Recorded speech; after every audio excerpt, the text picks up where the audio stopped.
What are the pros and cons of living in Nigeria, living in Europe, and the rest of those? Today, the major challenge I see in Nigeria is not even that there is epileptic power supply. The major challenge I see, there are two. One is the lack of emergency care. Because in Nigeria is a place, if you have diabetes, HIV, COVID, any kind of ailment that will allow you to go and see your doctor and come back and they'll prescribe something, you can manage in Nigeria and live to 200 years. Where I see the biggest challenge in Nigeria is emergency care. You are going on this road, accident, for example, or you are in a house is burning. Will fire service come on time to save you? So anything that has to do with emergency care, for me, I think that is still lacking in Nigeria, and that is the biggest worry for me. Check this out. Okay. I look good. Okay. On the street and I got my swag on.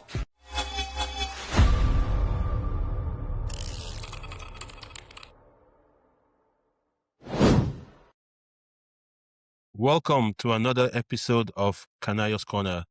Tonight, I've got two very distinguished gentlemen on the show. I've got Daddy Chu. You might know him as my brother. In the past, I used to be known as his brother, but now he's my brother. Now, and I've got Nosh. Nosh is joining in from Luxembourg, right? And Daddy Chu, you are in the UK with me, of course. You are in Crawley. Now, on tonight's show, we are going to be talking about life in Europe. I mean, it's safe to assume that we are all Nigerians who relocated to Europe at some point, right? That's correct. Absolutely. All right. And obviously, I'm in Worcester in the UK. That is true, you are in Crawley down south, and Nosh, you are in Luxembourg. Okay, we've known each other for eons. Nosh, how long have you been in Europe? When did you leave Nigeria? Well, thanks, Casey, for inviting me on this podcast. And for me, this year is actually 20 years. Jesus left. Christ. Who's been like 20 years? Yeah, that's true. I remember It's you left actually in 2006. We were 2006. still in university of Jobs, but you finished before you and then you left. Yeah, 2006 to Germany and then Belgium and now Luxembourg, yes. Wow. And Daddy Chu, obviously, I know how long you've been here, but you want to tell us? Well, about 3 years, getting to 3 years now, you know. So But I'm quite a young baby, you understand? Like 3 years now. Yeah, but you are coming in and going out all the time. You only moved in. Yeah, but I want to start counting from when I packed my bag and I finally settled here. So I'll give you 3 years. Because if you look at the other time, I was just coming, going. It's like visiting now, yeah. So. All right. Okay, so let me start with Nosh. Nosh, when you left Nigeria for Germany, that was in 2006, right? That was your very first time of coming, of getting on an airplane and coming to Europe. So what did abroad mean to you, or what did it feel like back in that time? Well, back in that time, of course, my expectation is, based on what you see on television and what you learn from, let's say, other ISEC, because I left to Germany to work for DHL via the ISEC program. So what you learn from other ISEC. Yes. Okay, so maybe just tell the viewers what ISEC is, because not everyone knows what ISEC is. Yeah, of course, ISEC is an international student organization, which was, of course, started in Europe after the Second World War, and the goal was to integrate European students, coming out of the war.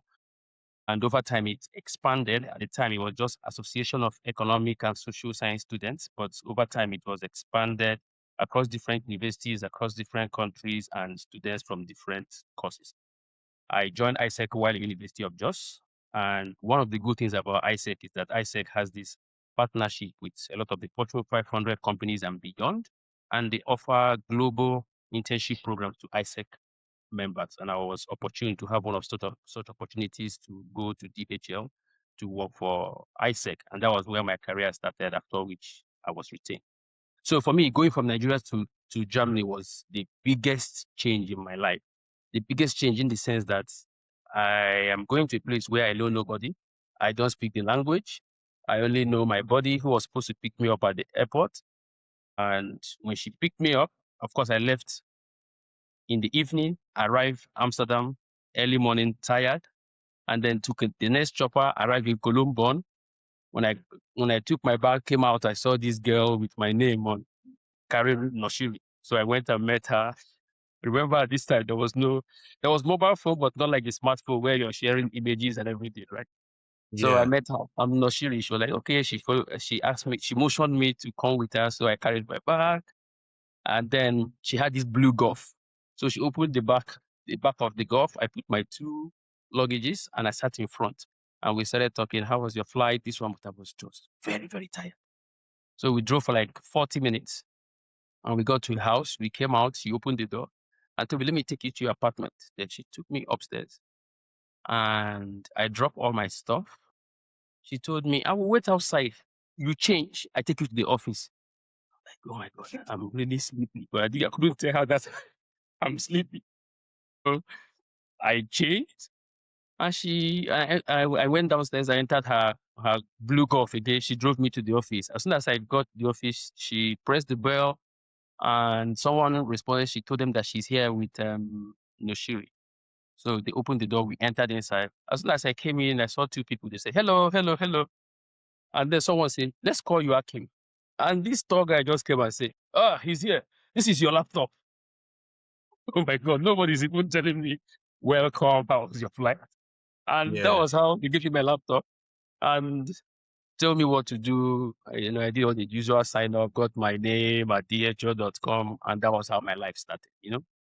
So in a nutshell, that was but the biggest shock was all the days afterwards. Before she left me, she gave me a very big map, and she circled on two locations. She says, "You live here and you work here, and you're supposed to take bus 55." Believe me, I miss those buses almost every day because I didn't know the direction. If it's direction left or right, and everything around me was in German, so I didn't understand German. So after work, I will enter the same bus but the wrong direction. So Oh after dear. a long time, I begin to know how to get my way around and all this. But I can tell you, it was one of the biggest changes of. So basically, you got this job as an intern, right? Yes. Okay. I had to go to Germany where they all spoke German. And I didn't speak one word of German. So that must have been challenging. That was very, very challenging. And because I was also overwhelmed with what I have to do in the office, trying to, there were too many things going on at the same time. So I didn't even have, for the first 2-3 months, I didn't even start learning German language. And the biggest challenge I had was I arrived in October. It was almost cold. It was almost getting to winter or whatever it's called. So I remember coming from Nigeria where we have two seasons, rainy season or dry season. Now people are saying, "Oh, it's summer, it's winter, it's autumn, I was like, it's spring." I was like, "What is we talking about?" And it was so cold for me. I used to wear hand gloves to type in the office. And people were like, why are you so cold? I was like, I'm cold because. But then I realized after a long time, because one day my colleague asked me, "Why are you always cold?" I was like, "I don't know, maybe because I'm coming from Nigeria." He said, "No, maybe you're not dressing properly." I was like, "No, I wear my singlet, I wear shirt, I put the tie, I put the suit, I put the jacket, I wear high gloves, but I'm still cold." And the guy asked me, "Are you sure?" Because he's also from Kenya. He came for the same internship, but he came in July while I came in October. So he said, "Raise your trouser." I was like, "How do you mean?" He said, "Raise your trouser up." So I raised my trouser, and he said, "You're not dressing properly." I was like, "How do you mean I'm not dressing properly?" He said, "Look at mine." Then he raised his trouser. I said that after his socks, something else is covering his skin. I said, "What is that thing you're wearing?" He That's the said, thermal wear, "Tawahwe." isn't it? I said, "It's Yeah. not that thing that ladies wear." He laughed. He said, "No, no, no. This is the one that men wear." And then I told him, "Please, where can I buy this?" No, I asked him, "All the men in this office, are they wearing this thing under their trouser?" He said, "Yes, every man is wearing this under their trouser." so, so I asked him, "Where can I buy this?" He told me the mall to buy it. But this is a very crazy joke. To understand this, only those who understand German. So in German, HERR It sounds like Yeah. ha in English, but it means hair, Mister. And then Damen, Damen. It sounds like the men, but it means like Mrs. or ladies. So, so I went to this shop. He told me, as you're on the escalator climbing up, you will see where they're selling these hand gloves and mufflers and hair warmer and all those things.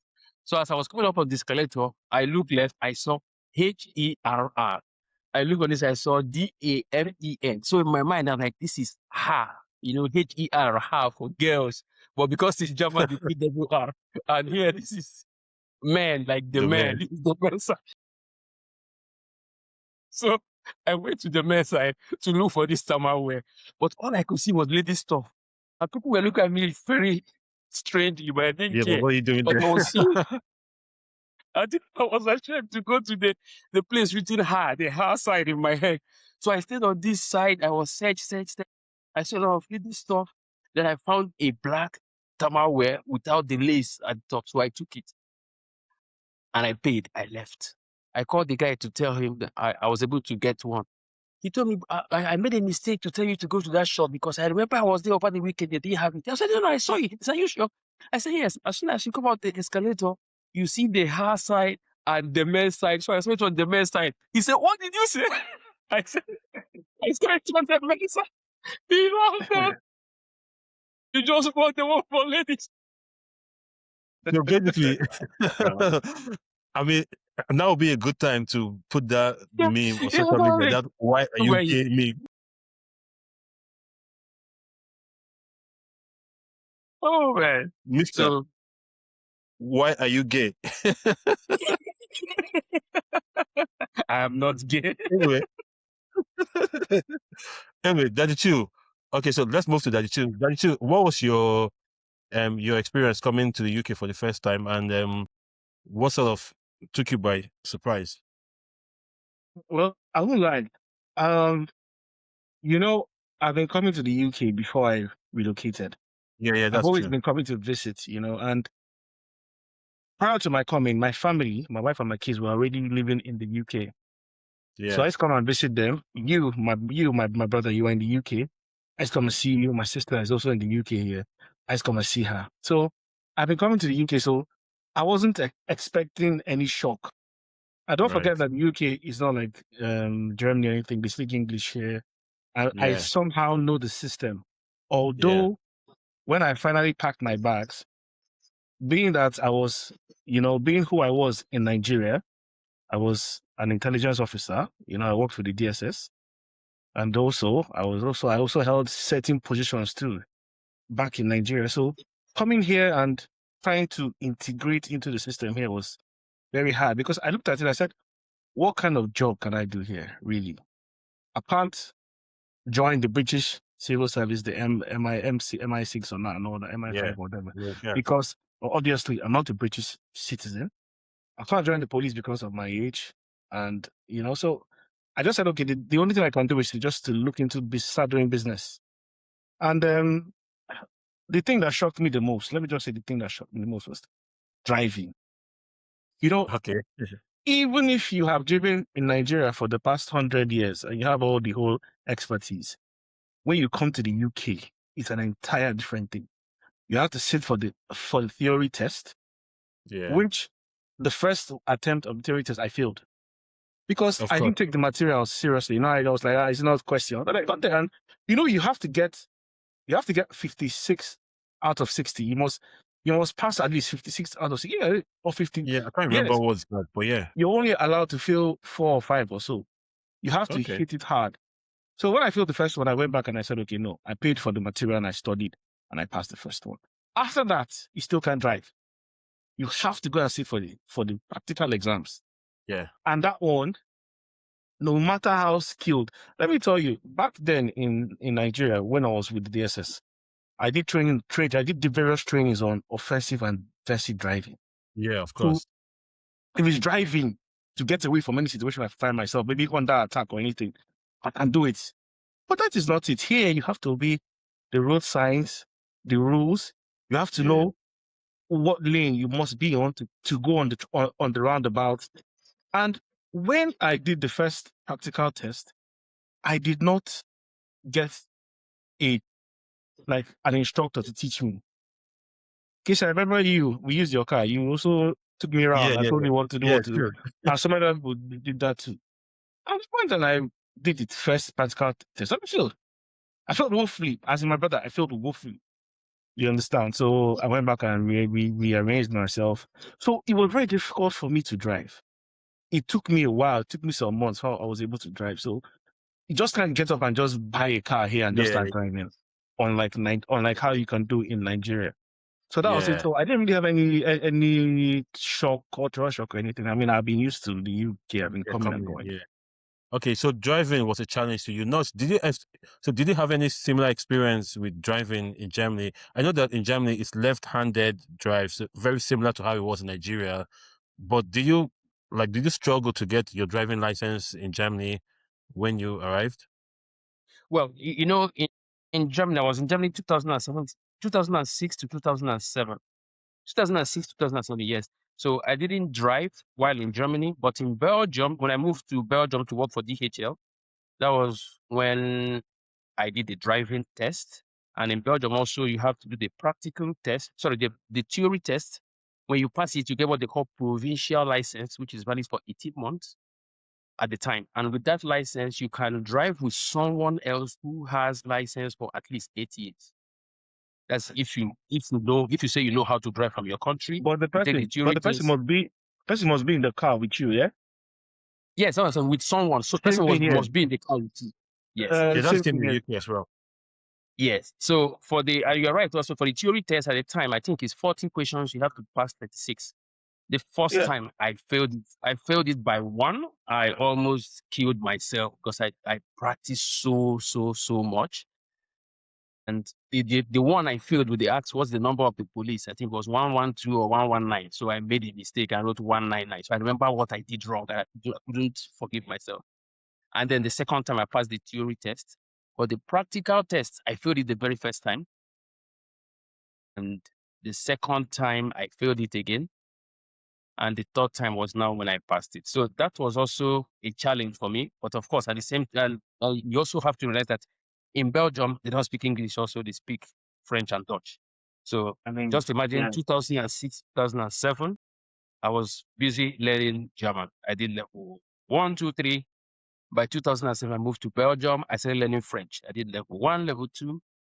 And then I moved to another office and everybody around me was speaking Dutch, which is Netherlands. Then I started learning Netherlands. I did level 1, 2, 3. So in a space of 2, 3 years, I learned both German and French and Dutch, and my head was just blocked out. Hence the So bald head. I mean, sorry, what do you say? Hence the bald head. Go ahead. Hence about it. Because I used to have afro. I used to have afro before. So after Yeah, yeah, those yeah. 3 months, this is such a short time, I lost all my head.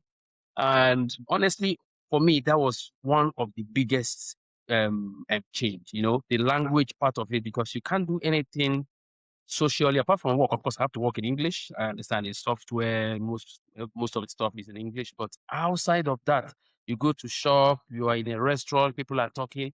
You can get by with English in Brussels because it's international, but you go to the commune, like the city hall, everything has to be in French or Dutch, depending on where you live. So that for me was one of the biggest, challenge leaving my comfort zone, Nigeria. However, that also helped to strengthen me and empower me a lot and push me beyond my limit, because now it's not only about what you know, it's your ability to express what you know to the society around you and the people around. Yeah.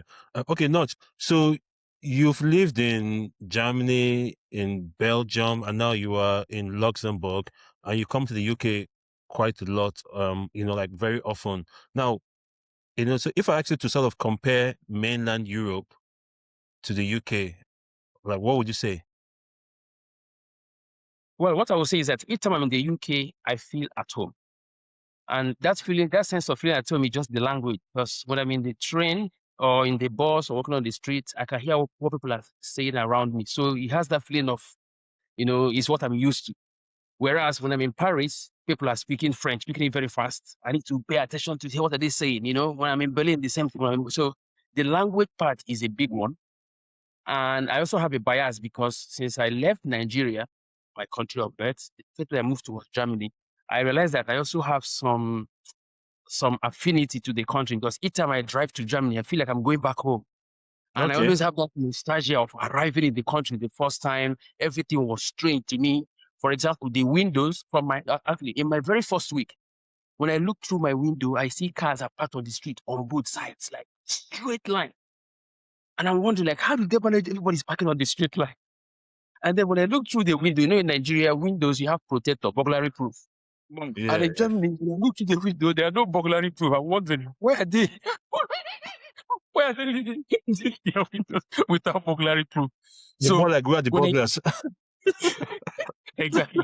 So and another major difference I see is also the houses. The houses in the UK compared to what I see in Belgium and Germany, they are light and deep. You understand? The difference is so much. Of course, different people will tell you because in mainland Europe, after the Second World War, a lot of things were destroyed, so they have to rebuild it.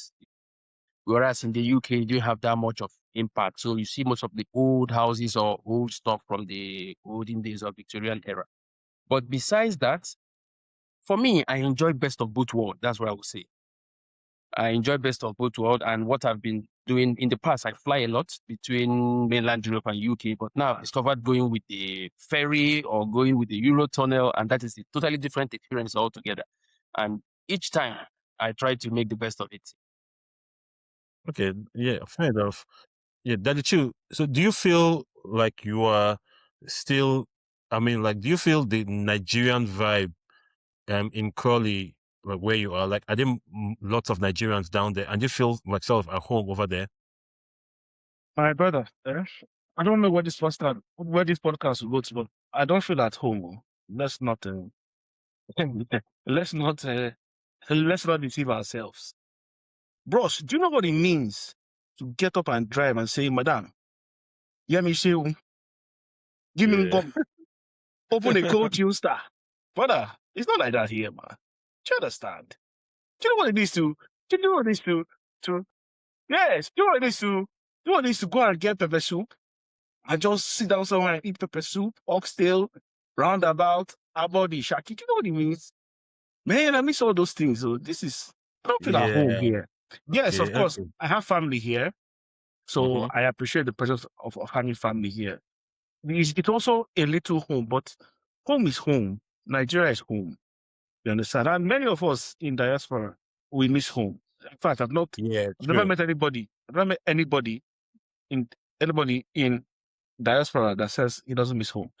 Where I live in the UK here, we have a small African community. Yeah, I have some black friends. We try to keep ourselves company. We try to just do things so that we can have that feeling of being at home and that African vibe.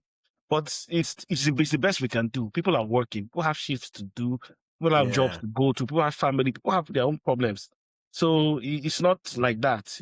There's this level of everybody wants to sort themselves out and mind their business and also do what they can do. But to tell you, I feel at home here. No, I don't. This is not home. We're just Yeah. passing through. Yeah. Yeah. Okay. So I know what you mean about that. I mean, I've been in the UK for 11 years, and sad to say, I have not gone back to Nigeria in those 11 years. So obviously, I miss Nigeria, and I'm starting to almost forget what life in Nigeria feels like because I've been away for so long. But no, let me ask you this, right? So do you think that the people in Nigeria, they sort of overestimate what life is like in Europe? Yes, that the answer to that question is yes. It's not only in Europe. The people in Nigeria overestimate what life is outside of Nigeria, Um, and which I Not think only is very Europe. sad. Yes. Yes. No, Not only not Europe. only Yeah. Europe. Yeah, not Yeah. only Europe, not only Europe.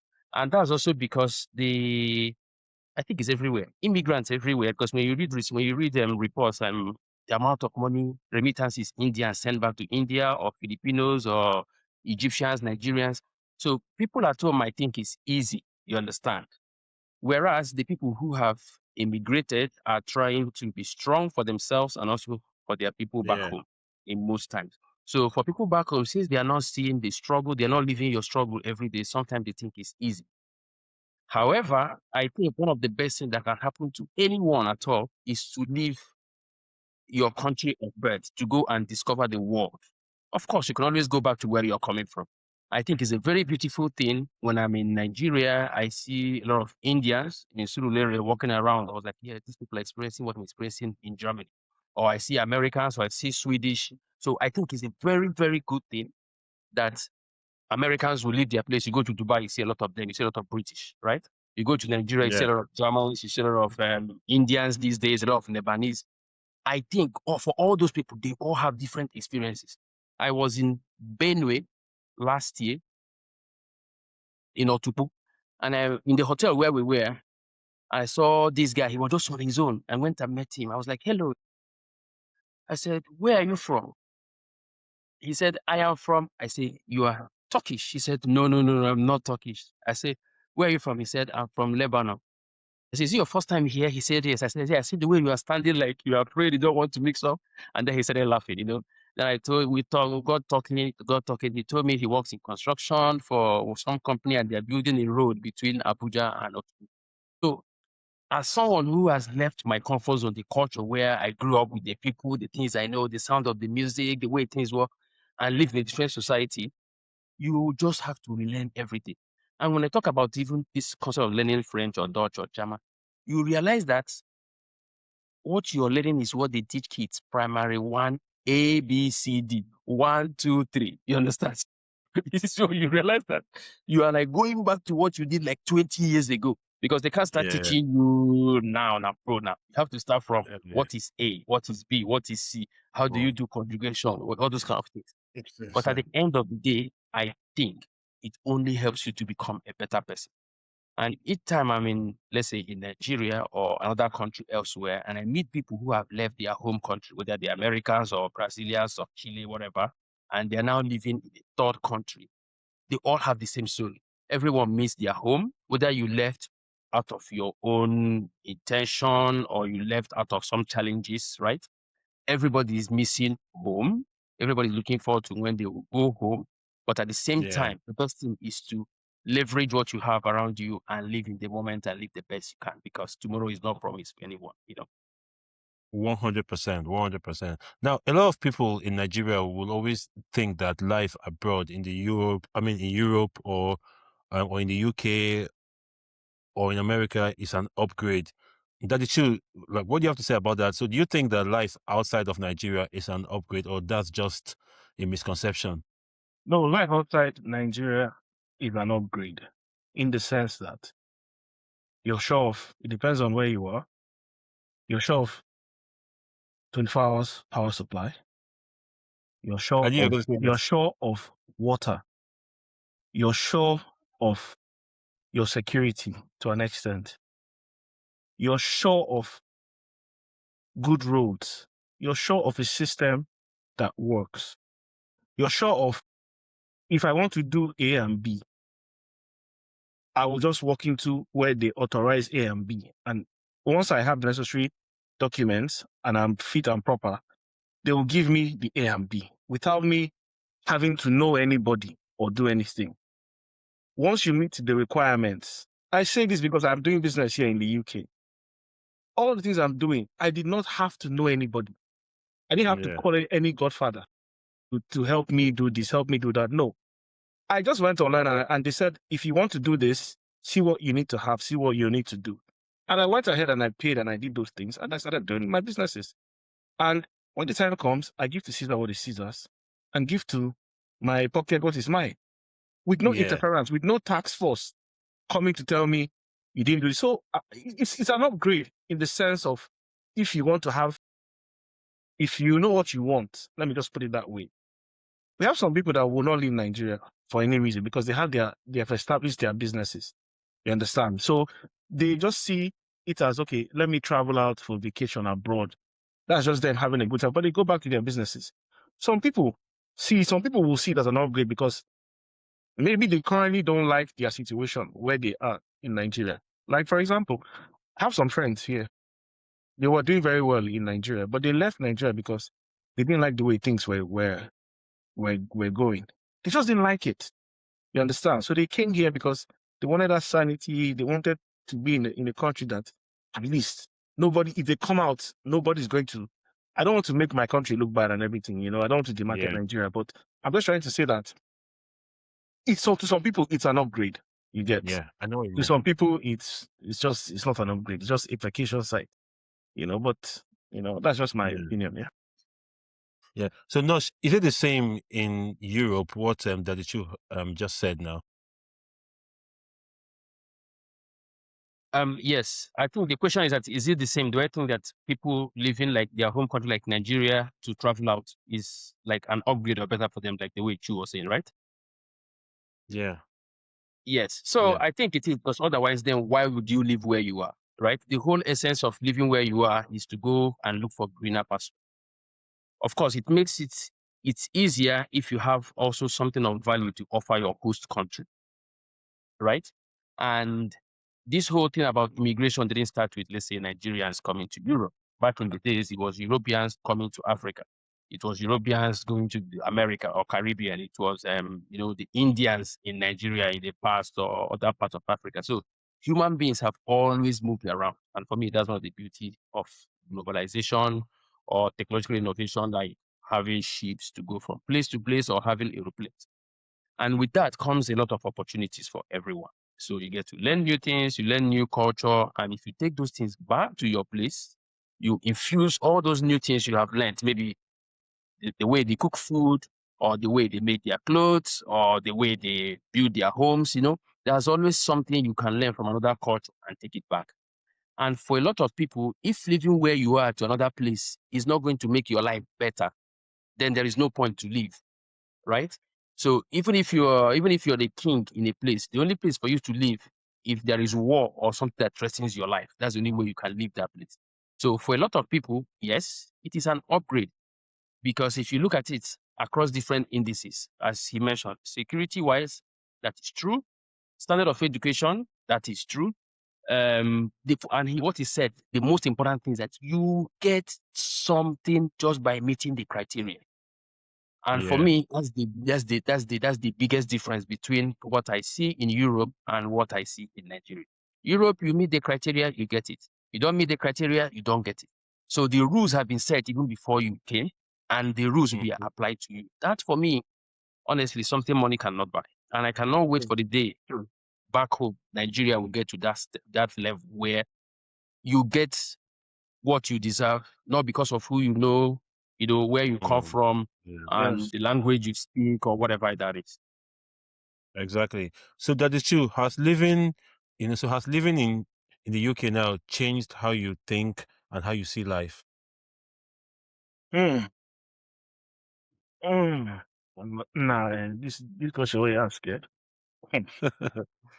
So just because of all you've said, right? You get what you are eligible for, and you don't have to know anybody, or have any Okay. connections, that kind of Mm, thing. You have the basics.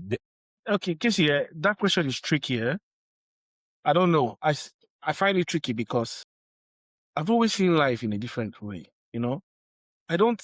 I've always been ahead of ahead of most people. You know, I see life. I've always seen life differently. You know, and coming here, just let me just say it kind of magnified it a bit, but it's not like I didn't have it. You know, I've always seen life differently, but there's one thing about this country, and many Nigerians, whenever they relocate here and they come here, they also relocate with their bad character here. And and once they try to use their bad character here, they get shocked.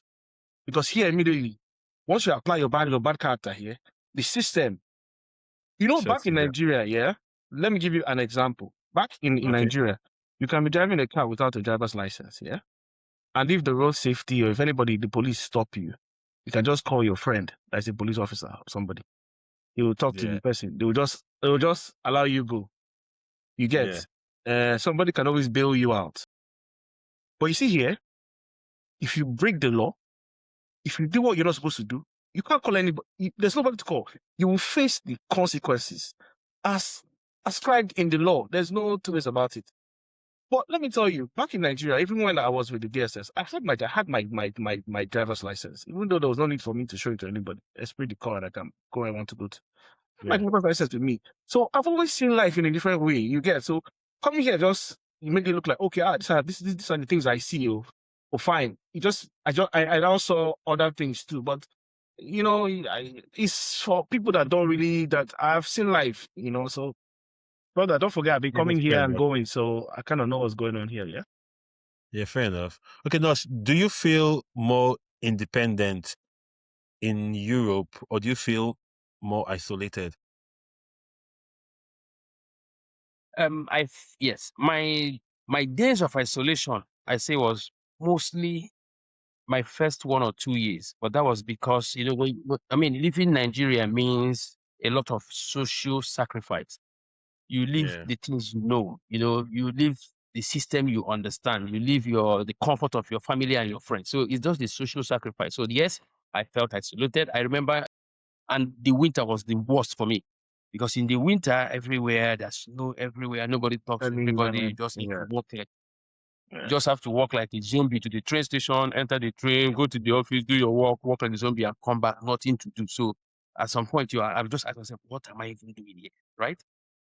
But after nobody's true, but after a year or two, you begin to learn the language. You hear what people are saying around you. You see signs. Actually, there was a day in Germany I was complaining to someone that I'm too surprised. I feel like an alien. I don't understand anything. Like, he said, what are you talking about? You are lucky you came in October. Remember in 2006, Germany hosted the World Cup. He said before the oh yeah. World Cup, all the signs were in German. It was because of the World Cup that they now write German and write English under it. Yeah. So Oh you are really? only looking I didn't know that. that you even came, you see where they wrote something and write the. But I can tell you, I had two shocks in Germany. Besides all these social cultural this thing. The first shock I had before I went to Germany, I never saw a tram before. Not a Okay. train, a tram. It goes on the same road where the cars are going. So I was just at the hopper of the train station, and then I just saw, and it's long like a snake, something long like a snake. I was like, oh my God, what's that thing? There's cars in front of it, but there's one car just going behind. Like, wow, what's that? I was so amazed. I never saw this thing before. This is a tram. Then the second shock I had at the train station, I saw a lot of drunkards. When I mean drunkard, men, women, drinking, dirty. I'm like, are you sure these people are also Germans? Why are they all drunk like this? Because in my head, I was thinking if you're in Germany, everyone is driving Mercedes, everyone is thinking, efficiency German. Then it made me to realize that in every culture, in every society, you always have the good, the bad, and the ugly. So that also helped me to also see, okay, Nigeria is not totally bad. If in Germany I can see someone's father, someone's mother drunk to stupor in train station, shouting, getting themselves wounds and all those kind of things.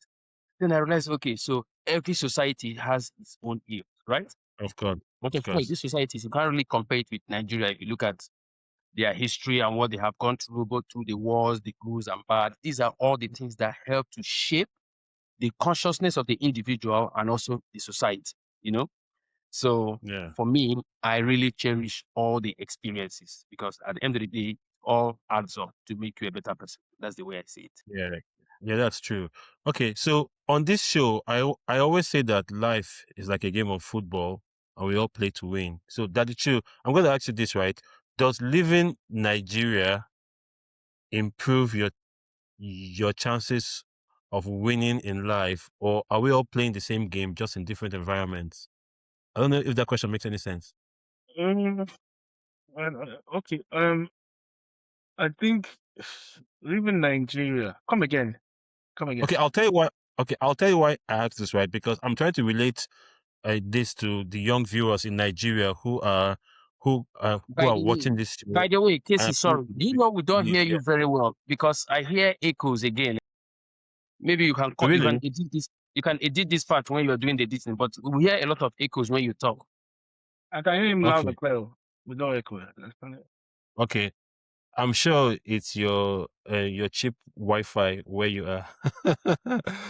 Anyway, so that's true, right? So the reason why I asked that question, right, because I'm hoping that there are young viewers in Nigeria who are who are thinking of relocating out of Nigeria and are watching this, right? So I was trying to ask that because on this show I always say that life is like a game of football. So if you're leaving Nigeria to Europe or America or anywhere else, does that increase your chances at winning in life, or is it just the same?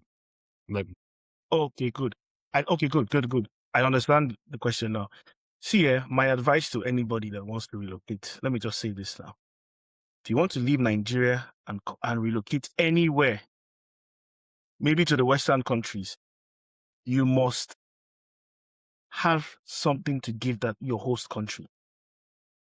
My advice is if you want to come to Nigeria, if you want to leave Nigeria and come to the UK here, because I live in the UK, let me talk about the UK. If you want to leave Nigeria and come to the UK here, you must learn a skill. You must be valuable. If you just come into this country and you don't have any skill, you're going to do menial jobs. There is no two ways about it. yeah, If you want to get the high paying jobs, you need to learn a skill, IT skill.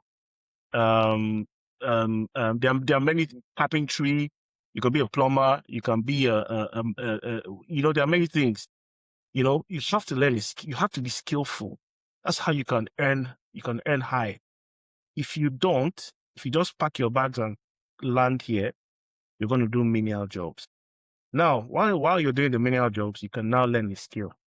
That's the only way you can break through. Because if you keep doing those menial jobs and you keep earning the minimum wage, I don't see how you're going to be rich. You understand? yeah, And again, too, don't forget that in this country, in the UK, it's difficult to see somebody that is a millionaire. You can count millionaires. It's difficult to see. You tell everybody, your account balance. Let me see. How many people have millions in their account? Really? It's the way the system works. But for you to just, live up that life, have that lifestyle you want, it's good to have a skill. Skillful jobs, they pay well. So that's my advice. If you're gonna pack your bags and come here to the you UK, have a skill. have a skill, know what you're doing. Yeah. Okay, Nosh, what would your advice be to any young person who is planning to relocate to mainland Europe, like to your Germany, your Luxembourgs, or your Belgium, all the countries that you've lived in? Yeah, so I think Chubo just got everything perfectly. If you it's no, as I said, it's no even if you want to leave Nigeria and go to Ghana, make sure you are going to offer. But it's true, make sure you're going to offer value to your host country. Otherwise, you are just wasting your time and wasting their time. But if I go back to your original question, which is like seeing life like a game of football, do you think staying in Nigeria or leaving Nigeria help you to win? The truth is that you can never know, Yes. right? You can never know what would have happened if you stayed back in Nigeria. You can Yes. never know if leaving Nigeria is actually helping you to reach your destiny or helping you not to reach your destiny, right?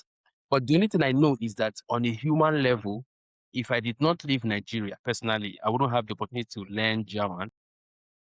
Even if I learn it in Nigeria, it's not the same. Even in a German society, eating their food, knowing how they bury their dead, knowing how they mourn, knowing how they do their wedding, knowing that in Germany you wear wedding ring on the right. So there are a lot of other small cultural nuances that you can only pick up if you live among the people in society, and Yeah, those experiences enriches your life. I wouldn't have the opportunity to learn German, French, live in Belgium, go to Switzerland. So it gives you a lot of opportunities that if you just stay yeah, back in your home country, you will not have it. And it's the same thing with someone who is born in London and has never left London all his life.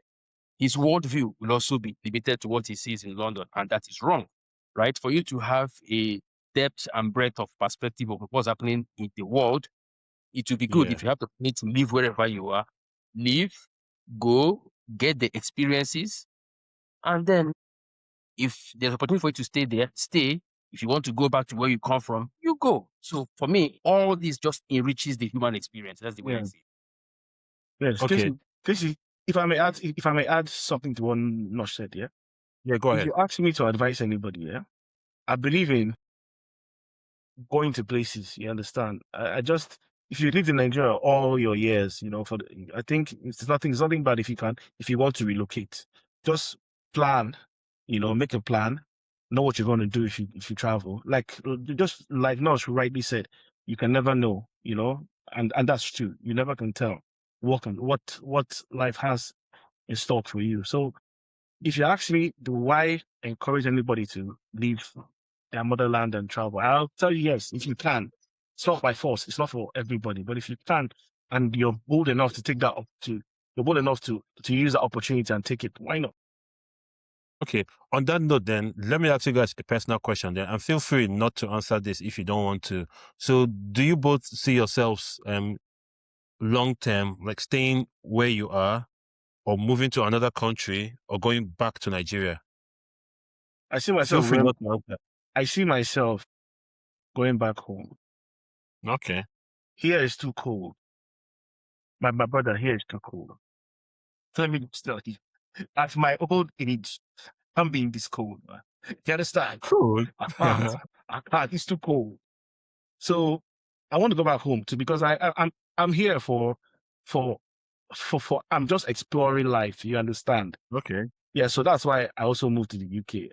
I'm a brave man. I like to explore life, and I'm seeing Okay. another side of life, which I wouldn't have seen if I didn't relocate here. Do you understand?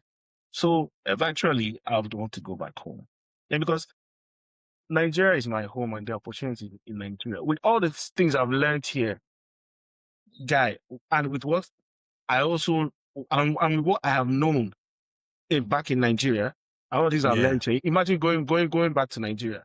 Imagine the Okay. impact and imagine what I can do in Nigeria. So yes, I will go Okay. back home for sure. Okay. Fair enough. Nosh, so the very same question to you. Do you see yourself staying in Luxembourg long term, or moving to another country, or going back to Nigeria? Well, for the past 20 years, I have been a corporate nomad. I move when the opportunity arises, Yeah. and I see myself as a global citizen. All I need to do is to make sure every year I book my flight in advance to go to Nigeria and see my parents and hang around with my people. So far, I have been doing it, and it has helped me to at least not to be too homesick, right? Okay. And my intention is to continue to do that. However, even though today I have my Nigerian passport, I have my European passport, I still don't restrict myself to these two blocks. If I have opportunity tomorrow for me to go to Chile, Patagonia as the southmost part, I am going. If I have opportunity for me to go, which is Japan, I'm going. If it's Australia, New Zealand. So for me, I still feel that there's a lot of things for me to see. And then when you now talk of if I see myself going back to Nigeria, honestly, I don't really think about that. But one thing I've known is that with marriage and children and the way life is changing, most of the things I'm doing now is not even what I want. It's what the children and what the family wants. So maybe at the Okay. point when these children will leave this house, I'm just here with my wife, we can now sit down and ask ourselves, do we really want to stay here or do we want to go somewhere else? But for now, what I try to do, because the loneliness is real, the And the missing of code, the code is real. the code is real, missing what you grew up knowing is real, missing the Saturday funeral or Saturday ashebi or traditional marriage, those things are real. So the only thing I try to do now is to 6 months, 7 months in advance, try and get the cheap ticket that will take me to Nigeria. And for now, it is working. But in the long run, I can only make that decision when the children leave. And I can also understand, truly, I don't see myself at 70 in the code. But one thing I can tell you, Casey, I'm serious, but one thing I can tell you, which I've been asking myself, is not even what you're saying, is that I have also sat down and asked myself a lot of questions. What are the pros and cons of living in Nigeria, living in Europe, and the rest of those? Today, the major challenge I see in Nigeria is not even that there is epileptic power supply. The major challenge I see, there are two. One Okay. is the lack of emergency care. Because in Nigeria is a place, if you have diabetes, HIV, COVID, any kind of ailment that will allow you to go and see your doctor and come back and they'll prescribe something, you can manage it in Nigeria and live 200 years. Where I see the biggest challenge in Nigeria is emergency care. You are going on this road, accident, for example, or you are in a house is burning. Will fire service come on time to save you? So anything that has to do with emergency care, for me, I think that is still lacking in Nigeria. And that is the biggest worry for me. That's one. Then the second thing is this thing around insecurity, where it can happen to anybody. You can't plan for it. Yeah.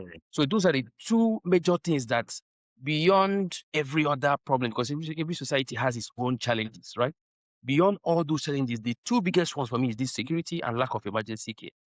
If those two things are there, yes, maybe I will consider it. However, one of the things I've been considering so much, I've been asking myself so much is, in Europe here, when people are getting old, you sell your house, you leave your house, you move to old people's home.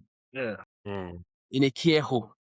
For a long time, I've been struggling with this, but what I ask myself is that, will I go to a care home? And each time I ask myself that question, I'm even afraid to answer it. Yeah, Because the I'm like, answer is yes. If you're in Europe, yes, because your children will go on with their lives. Not go to a care home. we are saying the same thing. And so when I think about that, I was like, maybe I should just run away to Nigeria where I would not go to care with you, right? But I was discussing with another friend of mine. He said that is even worse because if you run to Nigeria and your children are not in Nigeria with you, you won't even have a care home. You will die and nobody will take care of you.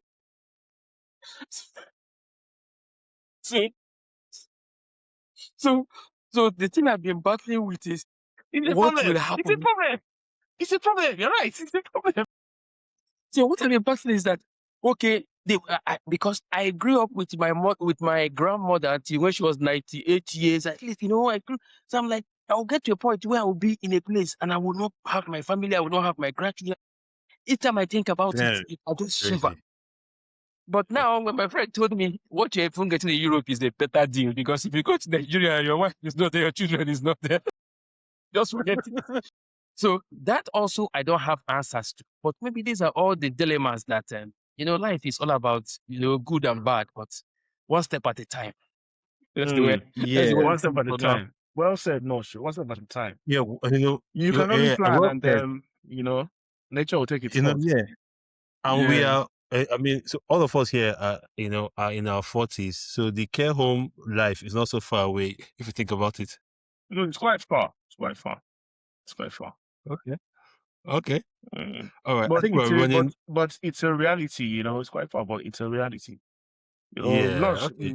Nosh just said it well. He put it very well. If you leave here and go back and you don't have because now our kids are already integrated here, you understand? We know Yeah. that our kids are going to, live their lives here and start their families here. And you now go back to Nigeria. And of course, between you and your wife, one person will die first now. So that you die before her or she dies or she dies before you.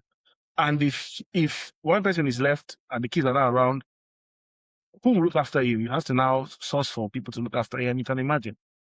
In the care home too, you're with people that are not of the same, you're with people of the same different race. We all know how these care homes are. So it's a dilemma, you can't just win. You can't have it all, Yeah. You can't have it all. Yes, and I can tell you a funny story. One time I tried with my son. I asked him, by the way, when you grow up, then we're still living in Belgium. You will be living in Belgium, right? He said, no, Daddy. I said, really? Where do you want to live? He said, I want to live in New York, in those skyscrapers. Really? He said that. So first I'm complaining, going to Nigeria or not going to Nigeria, staying in Belgium with you. The guy, they New York. And he already has another plan for himself. He has not been to New York, Yes. but he wants to live in on those Yeah. skyscrapers. Then I realized that the problem is even bigger. So even if I'm in Belgium with this boy at the time I was thinking, he's not even planning to stay in Belgium. He's already 9 years and he's thinking of New York. So that's why I just told myself, it's one step at a time. Because the more I think about it, I don't have all the answers and it just worries me, Yeah. But we'll see. Yeah. Okay, I think we're running out of time. We need to wrap this show up now. But do you guys have any final words to anyone watching this about life in the UK as compared to life in Nigeria? Yes, yes. I'll just be brief. If you want to relocate, if you intend on relocating, just like I said, have a plan, know what you want to do. If you're not sure, you get into the UK, immediately get a job, a menial job, and start learning a skill. Because why is it get a menial job? Is that you have to pay bills. You understand? So you just know that in you relocating and come to UK, you're going to struggle. Absolutely. You're not just going to come in and have fun. No, it's not true. You're going to come, you're going to struggle. But if you are persistent and if you don't give up, you're going to get what you want. Now, for those in the UK here, do not pay for any online course. That's my advice to you people. The person that is telling you, Yeah, bro. buy online course, buy online course, buy online course. It's you people that is using to make that money. Go to certified companies and learn a course. Leave all these online things that they're selling to you. They're telling you that you're going to make this thing, you're going to make that, you're going to make this money. Leave it. Go and learn a skill. If you can't learn a skill and you want to do business, holla daddy true. I go teach you. That's what I have to say. Yeah, well said, Daddy too. Yeah, but think about it, right? If anybody is busy like running a successful business, that then they won't have time to do a course about that. You know what I mean? So they'll run this, so they'll run their business, instead of doing a course to teach people how to do it. Bam.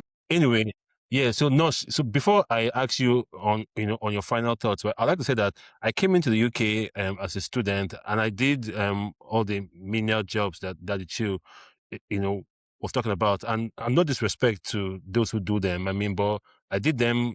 I worked in Royal Mail, I worked in Covey Space World, I did care, I did all those things. But ultimately, I had a skill set that I was working on. So obviously I'm a doctor, so I'll try to get all the exams done to work as a doctor here, and and that made all the difference. So you need to have a skill set that you can use while you're here instead of being on a minimum wage and that sort of thing. But yeah, Nosh, so any final words or final thoughts to our viewers? Yes. So for me, the final word is the following: I do not discourage anyone who wants to leave their home country and go somewhere else to go and try. However, one of the mistakes I see some people make sometimes is that they leave the opportunities around them and they are chasing something far away. And in the end, they lose a lot of resources and they lose time.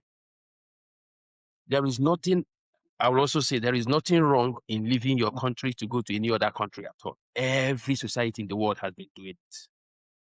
However, before you leave, ask yourself, are there opportunities? First of all, what do you want to gain? You want to gain cultural experience? You want to go to a place where there are more job opportunities? You want to go to a place where you feel safer? You want to go to, you understand, there could be a lot of reasons. But ask yourself, are there opportunities around me that I can harness? Because otherwise, when I hear some people, like, in the last 2-3 years where this wave of Japan has been on, you see people will liquidate all their hard labor over 5, 10, 15 years and use all that money to relocate to a new place, only to come to the stark reality that what was sold to them is not what it is. So I think it's also important that you don't make those mistakes and then regret it in the end, because as they say, money is slow to enter, but money quick to go. Right? Wow. So my advice is that really, really look before you leave. Leaving your country to anywhere else is a beautiful thing. You will learn a lot. It exposes your mind. You gain depth and breadth of perspective, a lot of things. That is true.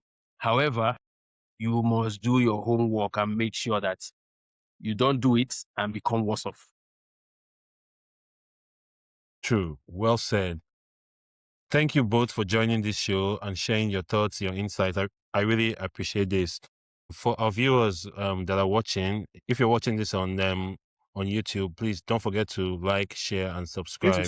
And Casey. Sorry, to cut you short. One, I want to say something here. Please. yeah, go ahead. Yeah. Well, I'm not trying to downgrade people that are doing menial jobs so that people don't misunderstand me. Yes, these jobs are jobs that people do with pride and honor. People do it here. You understand? Absolutely. I'm just saying that Absolutely. if you want to really make money, you need to get a skill set. That's just what I'm saying. Sure. But if you come in Sure. here, it's okay to do menial job. There is dignity in labor in this country. 100%. Anything you're doing, there is dignity in labor. So please, our brothers are doing menial job. Keep on doing, keep on struggling, keep on surviving. I myself have done menial job too, so it's not a big deal. People have done it, so you do it. But if you know you want to earn, you want to be a high earner, Yeah. you need to learn a skill set. That's just the message I'm trying to pass across. Yeah, well said. All right, guys. Until the next episode, take care of yourselves and each other. Peace out. Thanks, man.